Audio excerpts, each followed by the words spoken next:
Bonjour à tous, ça fait un bail. Voilà, bien longtemps que j'ai pas fait de vidéo, je m'excuse. C'était assez compliqué ces derniers temps.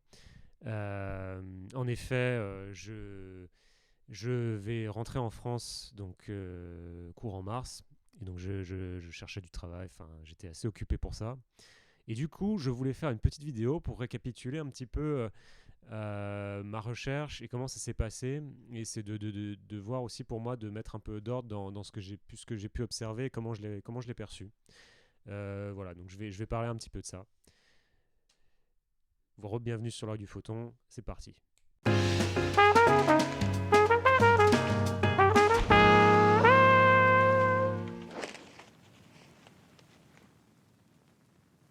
Ah, alors, mes chers amis, donc comme je vous ai dit, j'ai passé pas mal d'entretiens récemment pour des processus de recrutement pour des boîtes françaises, ayant travaillé la majorité de ma carrière en Amérique du Nord.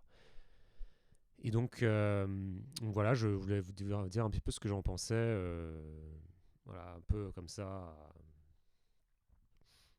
comme ça me vient, quoi. J'ai vu pas mal de gens, l'air de rien. J'ai été dans pas mal de process différents et du coup, ça m'a vraiment posé pas mal de questions. Le premier truc intéressant, je sais pas, moi en tout cas, c'est peut-être évident, mais pour moi c'est intéressant quand même de le remarquer, c'est qu'en fait, là aujourd'hui, je pensais vraiment que, en un sens, ce serait plus facile de trouver en France parce que je suis français, que la communication se passerait un petit peu mieux, que il n'y aurait pas vraiment de barrière culturelle. Et en fait, je pense que si j'avais candidaté à New York, à Los Angeles, à San Francisco, à Miami, je pense que ça aurait été pareil. Je pense qu'il n'y a pas vraiment de différence. Alors moi, j'ai postulé surtout dans des grosses startups, enfin, dans des startups. Alors, est-ce que c'est parce que les startups essaient de singer les boîtes américaines? Ça, c'est une possibilité. J'en reparlerai après. Mais en tout cas, vraiment, j'ai vraiment pas ressenti j'ai pas ressenti une grande facilité par rapport à ce que j'ai d'habitude dans les boîtes américaines, en fait. J'ai vraiment l'impression que bah, c'est assez dur, je trouve. Le marché est quand même plutôt concurrentiel pour ce que je recherche. Moi, je fais plutôt du management, donc je pense que c'est assez dur. Je pense qu'il y a beaucoup de profils assez bons. Je pense que j'ai été en compétition avec des gens probablement assez expérimentés, peut-être beaucoup plus dans la plaque des jobs que je recherchais. Euh, et il y a aussi un aspect, je pense qu'il y a un aspect vraiment, mais là encore, c'est pareil aux États-Unis, donc c'est pour ça que il y a pas vraiment. J'étais peut-être un peu déçu de ne pas voir vraiment de différence finalement là-dessus, mais il y a beaucoup de sélections faites sur le CV et notamment sur des mots-clés. Alors, quelques petites histoires à suivre. J'ai été appelé sur LinkedIn par une recruteuse, donc en interne, pour un poste de manager. Donc, je dis, ah, bah, c'est très bien. Elle me dit, on a un poste, peut-être pas un poste pour vous, pour gérer des équipes. Je dis, ah, super, bah, ça m'intéresse, etc. Donc, je la rappelle. On se fait un call. Et elle me dit, donc voilà, elle me présente le poste, donc je dis ouais, ça m'intéresserait. Et puis je lui demande, alors je suis intéressé de savoir qu'est-ce qui vous a amené sur mon profil en fait. Pourquoi vous avez pensé que je pouvais être un bon fit pour votre équipe. Et le truc qu'elle m'a sorti, je crois que un des trucs qu'elle m'a sorti en tout cas, c'est ah, vous avez utilisé tel langage de programmation et c'est celui qu'on utilise.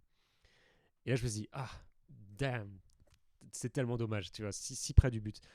Donc pour ceux qui connaissent pas, enfin vraiment, enfin, un ingénieur informaticien, un bon ingénieur, il sera toujours polyglotte. Bon, après, peut-être qu'ils ne seront pas d'accord avec moi, mais moi, je pense qu'un bon ingénieur informaticien, il est toujours polyglotte. Recruter un mec, surtout dans le management, surtout un manager sur la base des langages sur lesquels il a travaillé, c'est comme si je vous disais, je vous recrute parce que en quatrième, vous avez eu le brevet avec telle mention. Tu vois, genre, ça faisait vraiment bête. Et, et c'était triste un peu parce que du coup, en fait, moi j'ai mis plein de trucs sur mon CV, tu vois, qui sont sur mes valeurs, ce que je défends en tant que manager, ce que j'essaie de faire, ce que j'essaie d'apporter, tout. Et elle me dit, ah, mais vous avez codé dans tel langage. Tu vois, ouais, d'accord. Enfin, c'est un critère de merde, tu vois. Donc ça, c'était un peu une petite déception. Mais ça, je l'ai eu plusieurs fois. C'est cette histoire de. J'ai vraiment ressenti qu'il y avait une question de mots-clés. C'est-à-dire que sur pas mal de jobs, bah, comme j'avais les bons mots-clés sur mon CV, bah, je passais direct dans les entretiens. Et après, ils se rendaient compte, ah bah en fait, non, on voudrait plus un mec comme ci, comme ça, ou qui a fait plus de ci, plus de ça. Et en fait, tu te dis, bah, vous auriez pu lire un peu mon CV ou me poser deux, trois questions, même par mail, et vous auriez vu que ça allait pas aller, quoi. Donc en fait, on perd beaucoup de temps, je trouve, sur des trucs où, en fait, les critères de recherche sont pas très, très bien. Ils sont pas très bien faits, je pense. Et du coup, ce qui se passe, c'est que ouais, ils amènent des candidats parce qu'ils ont le bon mot-clé sur le CV, et puis après, ils se rendent compte, ah bah non, mais en fait, nous, on voulait plus un truc comme ça, comme ça. Ça, je l'ai eu plusieurs fois, et notamment, il y a des jobs où j'ai postulé.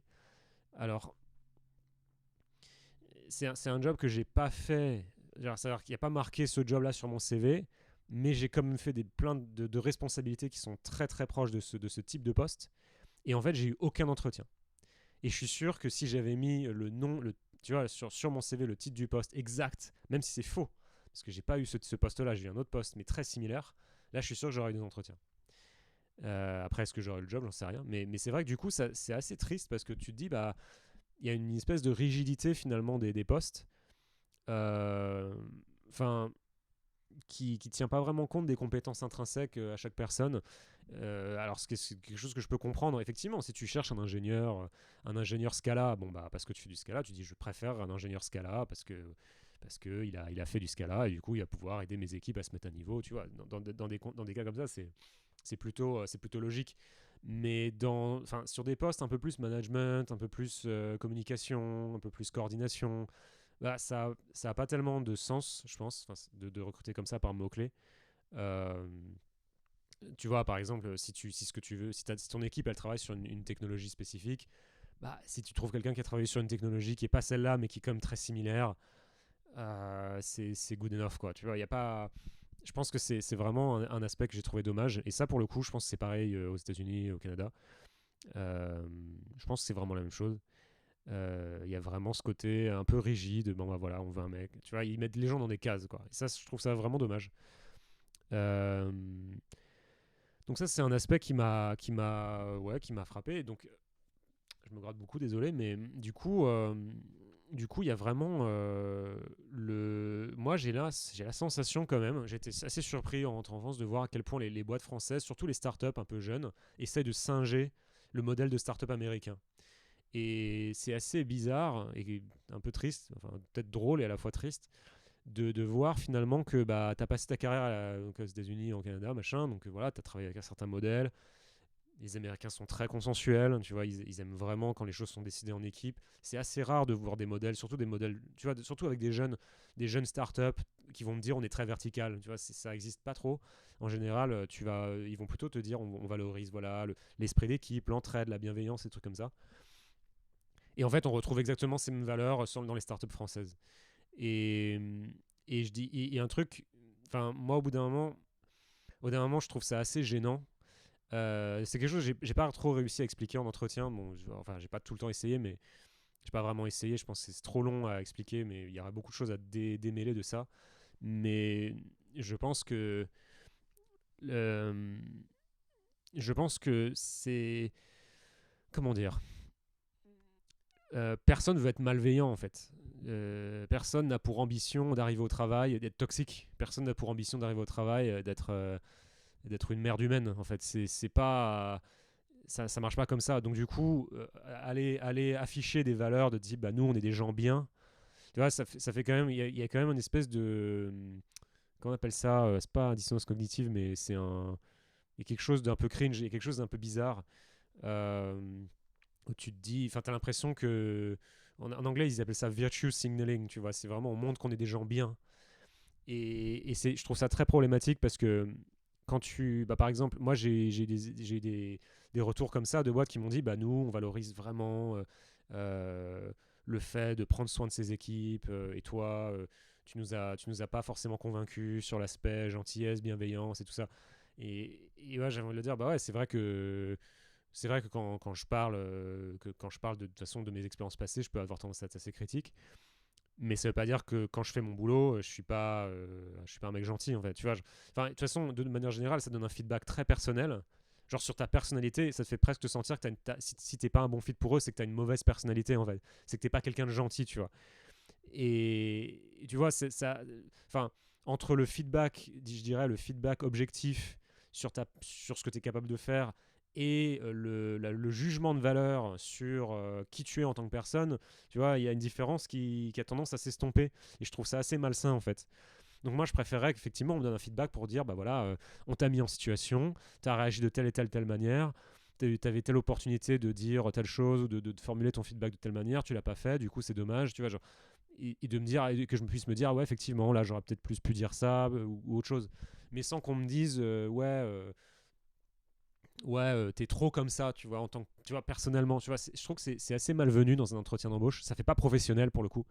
Moi, j'aime bien qu'il y ait quelque chose de professionnel, c'est-à-dire qu'on essaie vraiment quand même d'avoir une certaine retenue sur les jugements de valeur. En général, quand tu es professionnel, tu fais pas de jugement de valeur, tu vois. Le business, c'est, bon, bah voilà, je te propose telle offre à tel prix, tel produit, tu me dis oui, non, et puis voilà. Enfin, il y a pas vraiment à juger ou à faire des grandes sentences finalement sur les valeurs philosophiques de la boîte ou des trucs comme ça, quoi.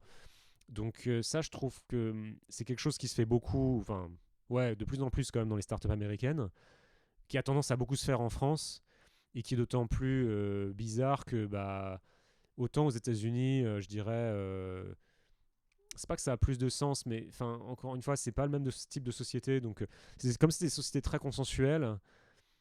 Je dirais que c'est logique par rapport à leur culture, quoi. Tu vois, je dirais pas que je dis pas que c'est bien. Moi, je trouve que c'est pas bien. Je trouve que moi, j'ai vu des gens justement qui prônent ces valeurs, mais qui en fait derrière, enfin, quand tu regardes ce qu'ils font concrètement, ils font exactement l'inverse. Donc du coup, c'est pas, ça sert à rien. Mais c'est relativement cohérent par rapport à leur état d'esprit culturel. En France, je pense on n'est pas vraiment dans cet état d'esprit-là, quoi. C'est-à-dire que les Français, pour moi, je vais faire des grandes généralités, mais pour moi, les Français sont naturellement des gens gentils, en fait. Le Français moyen est beaucoup plus gentil que l'Américain moyen, en fait, je pense. Parce que voilà, enfin, ouais, non, mais c'est des généralités de merde. Mais en gros, ouais, je pense qu'il y a. Je pense que de toute façon, quoi que, je vais pas faire de, je vais retirer ce que j'ai dit. Je vais pas faire de généralité sur ça. Mais en tout cas, ce qui est clair, c'est que les boîtes françaises cherchent à imiter les boîtes américaines. Ça, c'est très très clair. Ça se voit jusque dans leur présentation. C'est-à-dire que souvent leurs valeurs, elles vont être énoncées en anglais. Tu vois, elles vont dire ownership. Tu vois, nos valeurs, c'est ownership. Tu vois, ce qui veut dire ownership, ça veut dire bah, je me responsabilise en fait. Ça veut dire j'ai une responsabilité sur quelque chose. Ils vont te dire team player, tu vois, pour dire bah, juste on travaille en équipe. Donc ils vont te les exprimer en anglais. Pourquoi en anglais, pourquoi pas en français, tu vois, c'est des boîtes françaises. Donc ça, c'est des trucs que j'ai remarqué pas mal, hein, c'est à quel point ils essaient de singer les Américains.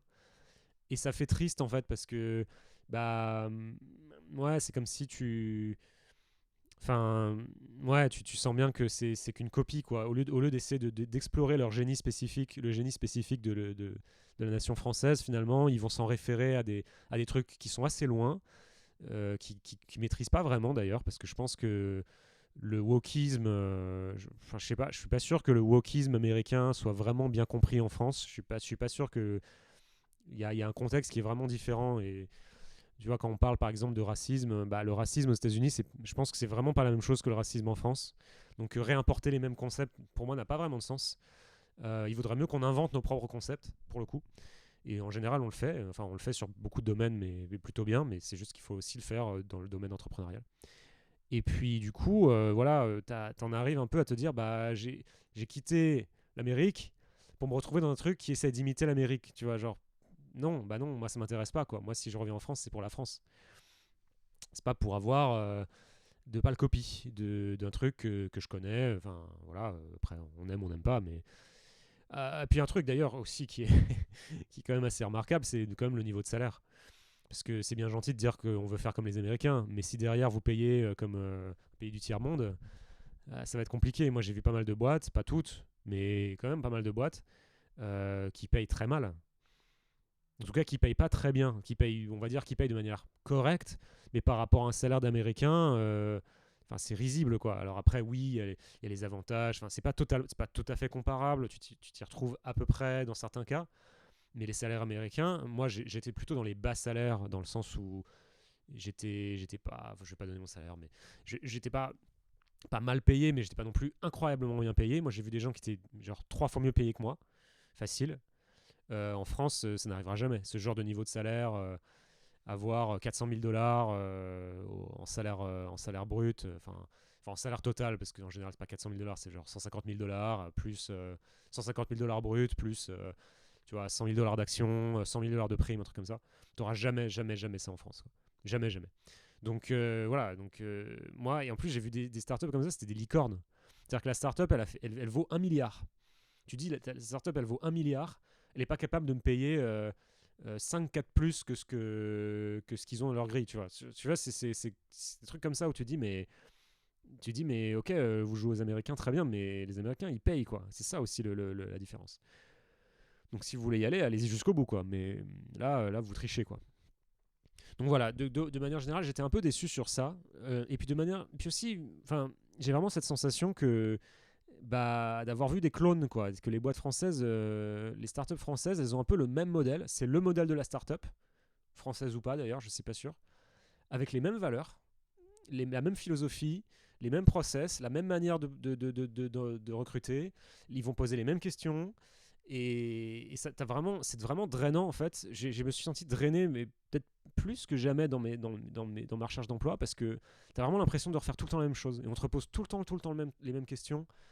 Euh, et en fait, ça m'a inspiré d'ailleurs, parce qu'il y en a un d'eux, pour le coup, qui m'a posé une question qu'on m'a pas posée. C'était, mais quand même assez malhonnête, je trouve. Il m'a demandé comment vous recruteriez pour votre rôle. Donc mon rôle de engineering manager. Comment vous recruteriez pour ce rôle? Et du coup, bah, donc moi j'ai répondu quelques petits trucs. Et puis après, en fait, ça m'a donné plus d'idées. Et en fait, je me suis rendu compte qu'effectivement, on a à peine effleurer le potentiel qu'on pourrait avoir sur ces process de recrutement. Et notamment, le plus gros problème, surtout dans les postes de management, c'est qu'on on évalue la personne sur ce qu'elle est capable de baratiner au lieu de l'évaluer sur ce qu'elle est capable de faire. Donc, par exemple, si vous voulez recruter un ingénieur, vous allez le faire coder. C'est logique, tu vois. Je pense que si vous ne faites pas coder les ingénieurs pendant l'entretien ou à la maison ou ce que vous voulez, il va y avoir un gros problème, je pense. Je pense qu'il faut toujours les juger sur ce qu'ils sont capables de produire. C'est pareil pour un manager. Il faudra le mettre en situation. Et puis voilà, voir comment il se comporte. Tu vois, tu le mets devant un ingénieur récalcitrant qui veut pas faire ce qu'il dit. Tu le mets devant une situation de conflit. Tu le mets et puis tu vois comment il réagit, quoi. Et tu le vois faire au lieu de lui demander. Moi, j'ai eu 90% de mes entretiens, c'était faut que je baratine sur ce que j'ai fait avant. Il faut que j'explique pourquoi je suis la 8e meilleure veille du monde, parce que j'ai mené mon équipe vers des lendemains glorieux, etc. Enfin, tu vois, alors que moi, je suis pas très très bon vendeur. Je suis pas extrêmement bon pour me vendre, mais je pense que si on me voyait faire, on verrait que je suis capable de faire les choses, quoi. Et du coup, j'étais assez frustré. Je trouve que c'est pas bien pour eux, parce que en fait, ils évaluent mal. Et c'est pas non plus bien pour moi, parce que du coup, je peux pas montrer, même si ça se passe bien, même si j'arrive à les convaincre, j'ai pas vraiment montré ce que je savais faire. J'ai juste baratiné sur des trucs. J'aurais pu mentir, j'aurais pu raconter absolument n'importe quoi. Donc ils te demandent, voilà, c'était quoi les que vous avez managé avant? Ah d'accord, combien il y avait de personnes, tu vois, genre ça les intéresse souvent. Combien de personnes, tu vois, comme si ça avait le moins d'importance, tu vois, le nombre de personnes que ça a managé.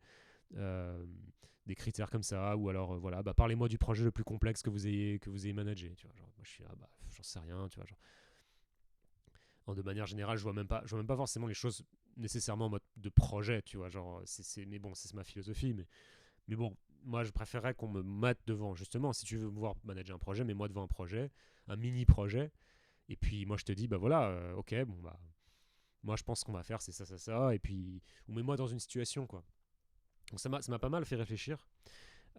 Du coup, si moi je devais recruter mon genre de profil, comment je ferais, et je pense que c'est pas mal intéressant. Mais ça te montre, par contraste, à quel point les process de recrutement sont tous les mêmes, en fait. Qu'il n'y a vraiment aucune originalité, que c'est toujours la même chose, c'est toujours les mêmes tests.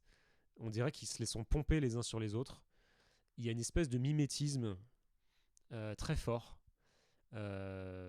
Ouais, gros mimétisme. Vraiment, je sens que il y a de la difficulté à prendre des risques sur leur truc, alors que je pense que celui qui prendrait des risques, il serait immédiatement récompensé, en fait, parce que certes, il ferait fuir certains candidats. C'est très possible que, de toute façon, si tu prends des risques, par définition, tu vas faire fuir des candidats, c'est normal.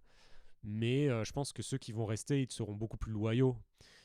Euh, voilà, parce que je pense que c'est logique, quoi. Tu vois, si tu exprimes, si tu dis la même chose que tout le monde, bon tu vas avoir comme tout le monde. Si tu dis un truc différent, tu vas peut-être diviser. mais ceux qui vont t'aimer t'aimeront plus. Et c'est quand même peut-être ça que tu recherches au final, c'est de capter de la loyauté, d'une loyauté plus forte plutôt que. Enfin, ça dépend de ce que tu veux faire. Après, si t'es une très très grosse boîte et que de toute façon t'as quelque chose de très standardisé, tu t'en fous un peu, mais ça dépend. Mais si t'es une start-up en croissance, à mon avis, ça vaut le coup d'essayer de te démarquer. Et ils essayent pas du tout de se démarquer. Vraiment, leurs valeurs, c'est toutes les mêmes. C'est bienveillance, gentillesse, team, tu vois, esprit d'équipe, on s'entraide, tu vois, c'est toujours, toujours, toujours, toujours la même chose. Tu dis, bah, ouais, de toute façon, on va pas inventer non plus. Moi, je pense que on pourrait inventer d'autres choses, quoi. Mais même si tu te dis que tu vas pas non plus, voilà, c'est le boulot, bah, dans ce cas-là, enfin, comment dire, qu'est-ce que j'allais dire? Si tu considères que de toute façon, dans le boulot, bon, bah, il faut s'entraider, oui, il faut s'entraider, oui. Si tu estimes que c'est évident, bah, le mets pas dans ces cas-là, tu vois. Le mets pas. Si tu estimes que c'est évident et que c'est comme tout le monde parce que tu fais ce que font tout le monde ou parce que juste t'as rien à dire, bah, ne dis rien dans ces cas-là, tu vois. Mets en avant ton produit. Tu vois, ça aussi, c'est un truc que je trouve intéressant, c'est de se dire finalement, euh, on parle de l'esprit d'équipe, mais pour moi, l'esprit d'équipe, il est quand même, enfin, l'équipe en général et la culture de l'équipe, elle est quand même largement, elle devrait en tout cas être largement modelée par le produit. Tu vois, si c'est un produit, alors mettons un produit artistique, bon, bah, ça va dériver quand même une certaine personnalité de la part des gens qui travaillent dessus. Si c'est un produit avec une mission sociale, évidemment, ça va être autre chose. Si c'est un produit financier, je pense que ça va être peut-être des gens plus intellectuels, plus mathématiciens, tu vois. Si c'est autre chose, etc. Donc, tu peux te servir du produit. Si t'as pas de valeur, si t'as pas de valeur très précise, que t'es pas trop sûr, bah mets en avant ton produit. Tu dis voilà, notre produit c'est le meilleur.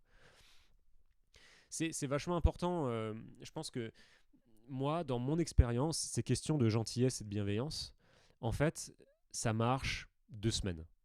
C'est-à-dire que tu arrives dans la boîte, tu te dis ah ouais, c'est une boîte bienveillante, je le sens, tu vois. Les gens sont contents, t'es content. Ça dure 2 semaines. T'as une espèce de comme ça, tu dis ah ouais, c'est bien, je me sens bien, je me sens à l'aise, etc. Et après les 2 semaines, bah, remontent toutes les constantes de la vie au travail. C'est-à-dire, est-ce que je comprends ce que je fais? Est-ce que mes objectifs sont clairs? Est-ce que j'ai l'impression de contribuer? Est-ce que le produit correspond à ma disposition, à mon état d'esprit? Est-ce que je crois au produit? Est-ce que, tu vois, et ça, c'est ça qui est important en fait. Tout ça, ça va remonter derrière. Et si ça, c'est pas là, et bah, la bienveillance, elle sert absolument à rien. Être gentil, comme disait Philippe Etchebest, être gentil, c'est pas un métier. Et c'est vrai que pour moi, c'est très très malvenu d'exhiber ça. De manière générale, dire que tes valeurs, c'est le bien, c'est quand même assez problématique. Parce que déjà, c'est très prétentieux. Parce que ça veut dire que les autres, ils sont pas bien. Tu vois, il y a un côté comme ça. Tu vois, nous, on est bien. Sous-entendu, les autres seraient moins bien. Tu vois, il y a quelque chose de très bizarre. En fait, c'est très très bizarre de définir les choses comme ça. Il y avait une boîte, je ne citerai pas, qui se définit en disant on veut que les gens soient heureux. Tu vois, ça sous-entendu, les autres boîtes, elles veulent pas que les gens soient heureux. Ce qui est peut-être pas totalement faux d'ailleurs. Il y a des boîtes, leur but, c'est pas que les gens soient heureux, c'est vrai, c'est que c'est autre chose. Mais quand même, tu vois ce que je veux dire? Je trouve que c'est très prétentieux en fait. C'est encore plus prétentieux pour moi. Si tu veux, si je voyais une boîte qui me disait on est les meilleurs en tout, je trouverais ça moins prétentieux qu'une boîte qui dit on est gentil. Bizarrement. Tu vois, je trouve que. Parce que ceux qui disent on est les meilleurs en tout, ils savent qu'ils ont une forme d'immodestie. C'est quand même revendiqué qu'il y a une forme d'immodestie et de presque d'hubris, c'est presque d'outrance. Alors que quelqu'un qui dit nous, on est les plus gentils, on est les plus heureux, ça donne vraiment l'impression on a décrypté le sens de la vie dans une boîte, tu vois. Euh, c'est extrêmement immodeste et c'est très très très malvenu de mettre ça en avant. Ces questions de bonheur et de gentillesse, pour moi, en tout cas, ça fonctionne pas, en tout cas pour moi. Donc ça, c'est un truc que j'ai observé. Alors toutes les boîtes sont pas comme ça, évidemment, mais beaucoup quand même mettent ça en avant. Alors ils vont te donner. Il y a un site qui s'appelle Welcome to the Jungle que je peux plus voir. En fait, j'arrive plus à voir ce site parce qu'en fait, au début, j'adorais, je trouvais ça génial, les gens se reprenaient. En fait, tu te rends compte que c'est toujours la même chose. Chaque boîte, elle va te mettre des photos de son équipe, alors, les gens vont être là, tu vois. En fait, tu t'en fous. Genre, tu le regardes même plus, toi, tu veux juste, au bout d'un moment, t'es fatigué, tu veux juste voir les postes qu'ils ont. Est-ce que le poste est susceptible de te convenir? Oui, ou est-ce que je candidate, est-ce que je candidate pas, oui ou non, etc. Et en fait, c'est pas la présentation qu'ils t'ont faite qui vont te convaincre. Et, et ouais, moi, je sais plus quelle boîte, mais ouais, ils avaient, si je me rappelle maintenant, ils avaient mis en particulier des photos où ils, tu sais, ils font une retraite dans une espèce, tu vois, toute l'équipe va en retraite dans une espèce je sais pas, j'allais dire une abbaye, bah non. Si encore c'était une abbaye, ce serait logique. Mais non, c'est une retraite dans une maison avec une villa avec une piscine, tu vois. Et puis tu les vois tous en t-shirt, tu vois. Il y a quelque chose de vraiment, vraiment pas bien. Il y a quelque chose de vraiment, moi, qui me repousse un peu. Dites-moi en commentaire si ça vous fait le même effet. Mais vraiment, je peux pas, moi, ces trucs-là, quoi. C'est trop. C'est forcé, quoi. J'aime pas quand les sentiments sont forcés, en fait. J'aime bien quand c'est naturel, quand ça vient naturellement. J'aime pas quand c'est exhibé comme ça. Tu vois, comme les gens qui mettent sur LinkedIn, ah là là, j'ai vraiment un très bon CEO, il nous a donné, j'ai vu ça une fois sur LinkedIn, notre CEO nous a donné tel avantage, quel bon CEO, tu vois, genre, garde ça, tu vois, tu as envie de dire, garde ça pour toi. Si vraiment t'aimes bien ton CEO, bah tant mieux, reste dans ta boîte, sois loyal et bosse bien, tu vois. Mais tu vois, moi j'ai pas envie de savoir ça. Enfin, ça m'intéresse pas trop. Sauf si tu veux recruter, ou là tu vas dire voilà, venez chez nous, on est une super bande de copains, tu vois, mais voilà, je trouve que ça tient souvent qu'à un fil en fait, le caractère sain de cette chose-là. Moi je trouve ça vire vite dans le malsain en fait, dans l'exhibition malsaine d'une espèce d'image d'épinal, de la boîte parfaite, de l'équipe parfaite. Un peu comme Facebook finalement, c'est finalement tous ces réseaux sociaux d'Instagram, voilà, ces images parfaites d'une vie incroyable selon les standards de la société actuelle, etc. Du coup, donc voilà, donc bon, tout ça, voilà, c'est un peu ce qui m'a travaillé ces derniers temps et qui m'a vraiment posé question. Et je me suis dit que si moi demain je monte une boîte, ce serait pas du tout comme ça, quoi. Enfin, je pense que je mettrais pas du tout ça en avant.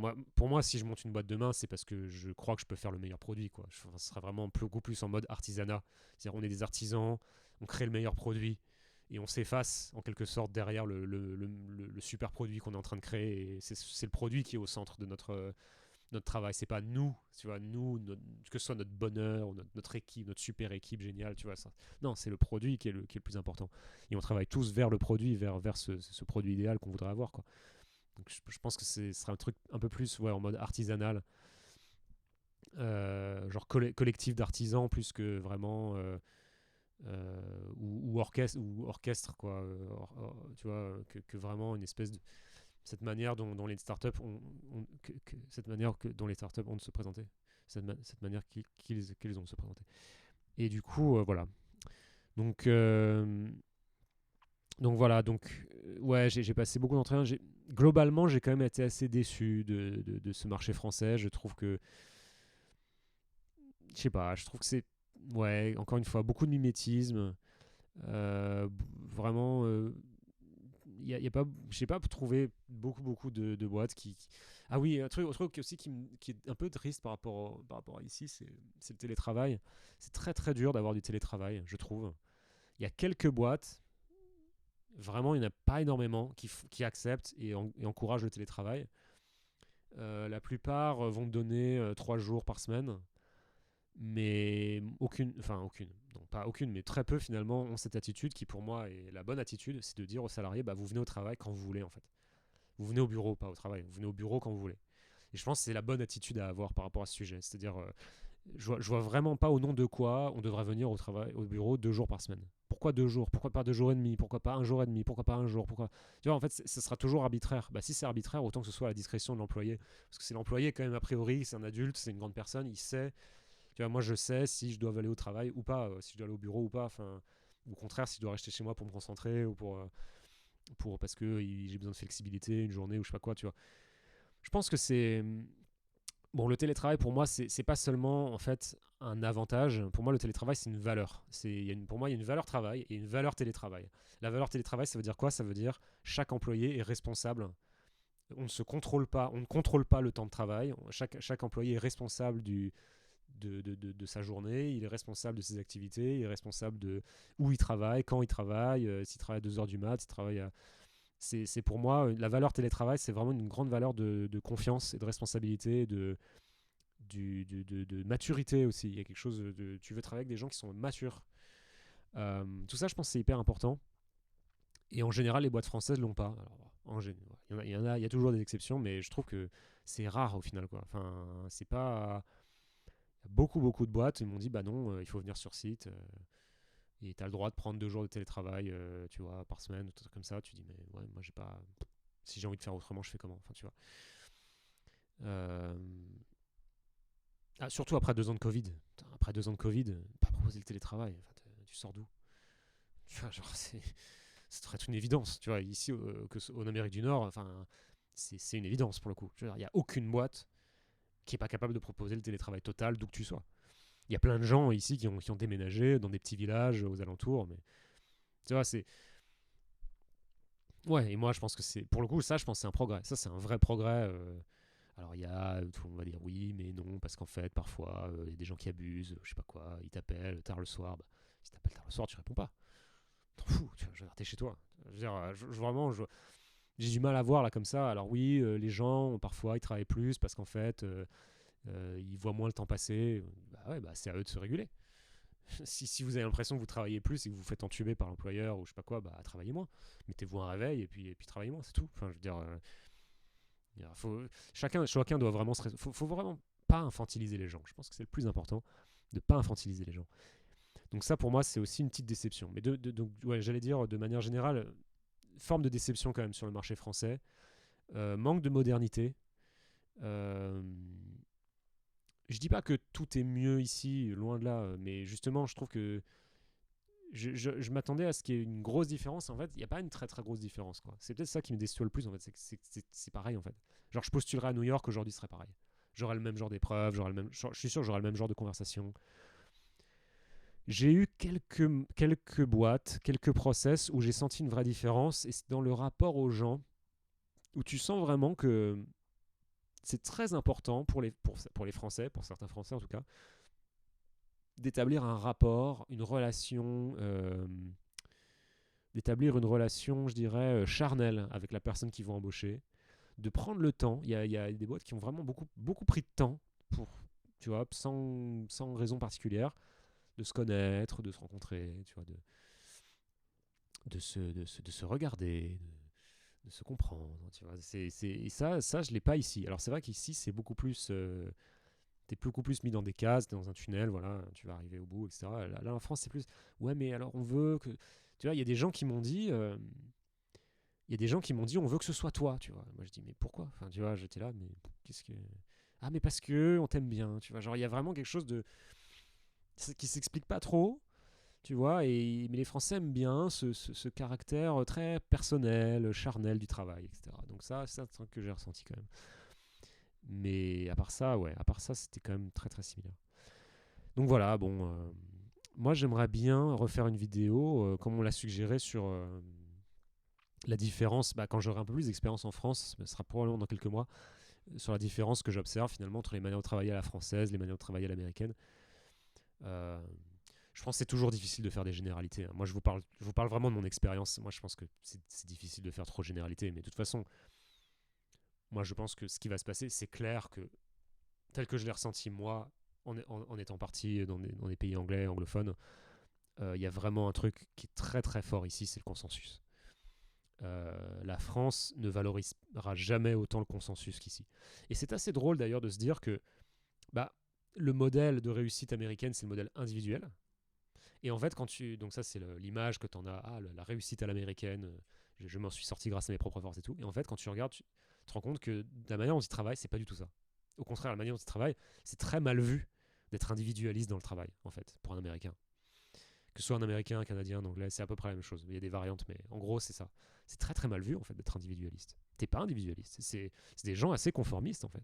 Tu vois, genre ne pas fonctionner avec ton équipe aux États-Unis, c'est très très très mal vu. Beaucoup plus qu'en France. En France, je pense que c'est possible pour un mec un peu, tu vois, un petit peu chiant de continuer à bosser, tu vois, et puis les gens vont s'organiser un peu autour, tu vois, mais aux États-Unis, jamais. Tu te fais virer vite.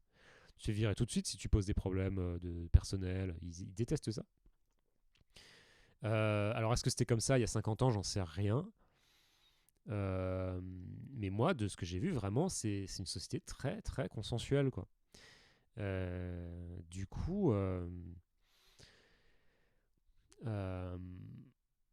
c'est pas vraiment des gens qui comprennent bien l'outrance dans l'humour, par exemple. Tu vois, l'outrance dans l'humour, c'est pas quelque chose qui est très, très, très bien compris, quoi. C'est des gens qui aiment bien, on comprend quand une chose est une blague, et on rit, et tu vois, il y a quelque chose. faut bien montrer que c'est une blague, tu vois. Euh, alors qu'en France, tu peux avoir un humour un petit peu plus subversif, tu peux un petit peu plus, tu vois, tu peux être un peu plus agressif, on va dire.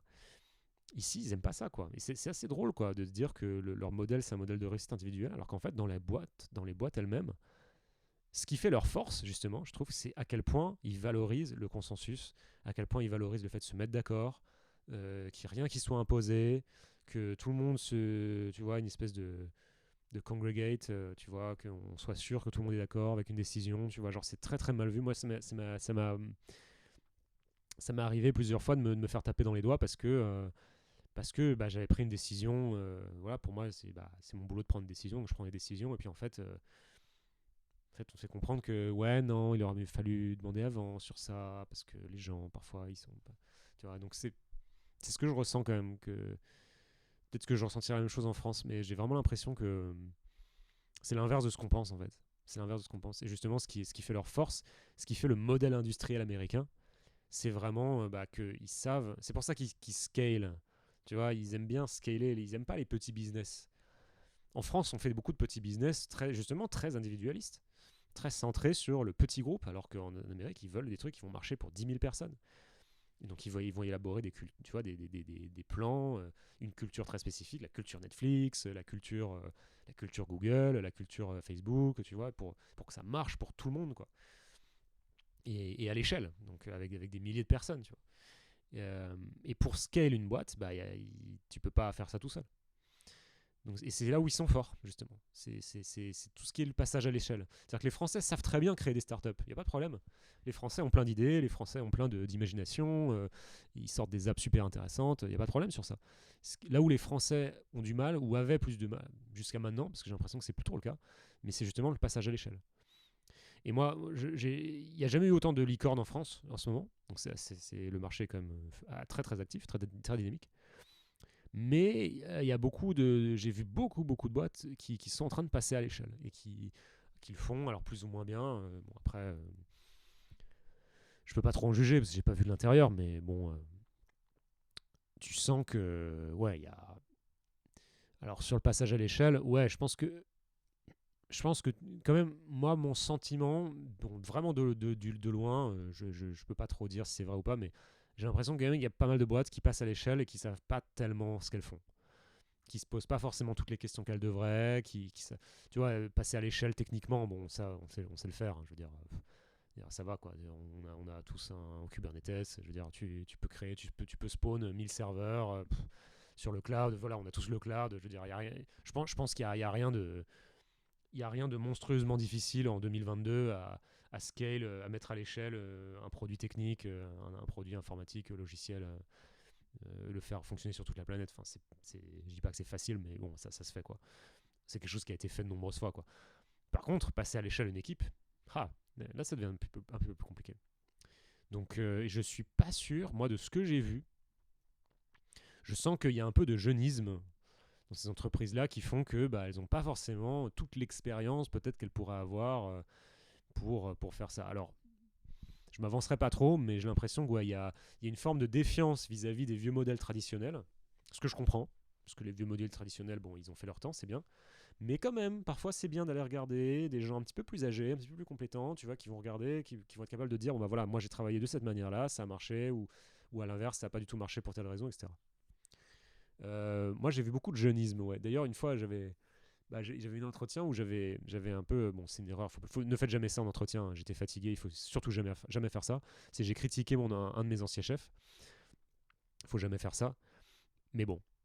Et la réaction du mec d'en face, c'était de dire ouais, mais c'est pas grave parce que cette génération-là, ils avaient pas tous les bons réflexes, en gros. Tu vois, c'est un peu la manière dont. Ce qui est incroyablement méprisant, en fait, et prétentieux, tu vois. Mais puis voilà, il faut pas faire ça, tu vois. Je pense que c'est au contraire, je pense qu'il faut aller chercher justement des vieux pour qu'ils puissent avoir le recul. Ils ont le recul des années, ils peuvent te dire un peu mieux. Moi, je trouve qu'il y a trop de jeunisme. Moi, j'ai vu des boîtes où tu sens la manière dont ils te parlent, tu sens que c'est vert, quoi. Tu sens qu'ils te disent voilà, on a une culture, on a une philosophie, mais tu sens que en fait, c'est un peu le prêt-à-penser du parfait entrepreneur, du parfait petit entrepreneur, mais il n'y a rien derrière, quoi. Tu vois, alors que quand tu as passé à travers la souffrance d'un mauvais management, Là, tu peux dire oui. Alors oui, nous, on fonctionne comme ça parce que j'ai souffert. En fait. Je pense qu'il y a vraiment une composante souffrance qui est vachement importante. Si tu n'as jamais souffert du mauvais management, c'est difficile de créer du bon management. Parce que tu ne sauras pas te repérer, en fait. Tu n'as pas de point de repère. Et souvent, on se repère par rapport à l'émotionnel et par rapport à justement ce qui marche pas, quoi, ce qui nous fait souffrir. Euh, Quand tu es trop jeune, tu n'as pas suffisamment vécu. Moi, j'ai vu pas mal d'entrepreneurs. Je vais pas tarder à m'arrêter parce que je parle depuis longtemps, mais j'ai vu pas mal d'entrepreneurs ouais, qui me semblent trop jeunes en fait, très successful hein, d'ailleurs, beaucoup de succès sur ce qu'ils font et tout ça, mais quand tu vois la manière dont ils se décrivent, tu sens que ouais vraiment ils ont pas assez travaillé avant en fait, ils ont pas assez creusé ce qui fait que bah, un employé peut être malheureux au travail, ce qui fait que parfois je sais pas que parfois on demande de faire des trucs un peu chiants, ils ont pas assez. Je pense qu'il faut grinder un peu quoi. Il faut grinder un peu pour arriver à ce moment où tu dis ouais ok j'ai suffisamment souffert pour pouvoir créer un modèle qui me correspond et qui sera vraiment unique à moi-même et qui sera pas juste un repompé de ce que j'ai compris de la culture Silicon Valley de merde, woke et compagnie quoi. Donc donc ça c'est un truc qui me paraît important de moi je suis pas si vieux que ça mais je vois déjà la différence entre un mec qui a 22 ans 25 ans et un mec qui en a 35 quoi, je la vois maintenant quoi, ou un mec qui a 40 tu vois. Je dis pas qu'on peut pas être complètement immature à 40 ans évidemment mais en général mais tu vois quand même qu'il y a des gens ils ont juste pas assez travaillé quoi, ils ont pas assez d'expérience, ils ont pas assez souffert et du coup, c'est difficile de se voir travailler pour eux parce que tu sens bien qu'ils ont pas de point de repère. C'est tout. Ils ont pas tous les deux points de repère pour savoir c'est quoi les grosses erreurs qu'il faut jamais faire, c'est quoi tu vois, les 10 erreurs de base à ne jamais commettre, les 10 trucs de base qu'il faut avoir sans quoi tu vas te planter, tu vois, des trucs comme ça. Et quand tu as travaillé vraiment dans un milieu, je dirais, imparfait et tu vois, pendant de longues années et que tu es passé à travers, ça te forge quand même un petit peu plus le caractère, quoi. Donc voilà, bon écoutez les amis, moi je vais vous laisser là, je vais rentrer en France bientôt, et puis je ferai sans doute une autre vidéo à partir de là où je parlerai un petit peu plus de tout ça. N'hésitez pas à commenter et à dire ce que vous en pensez. Allez, ciao.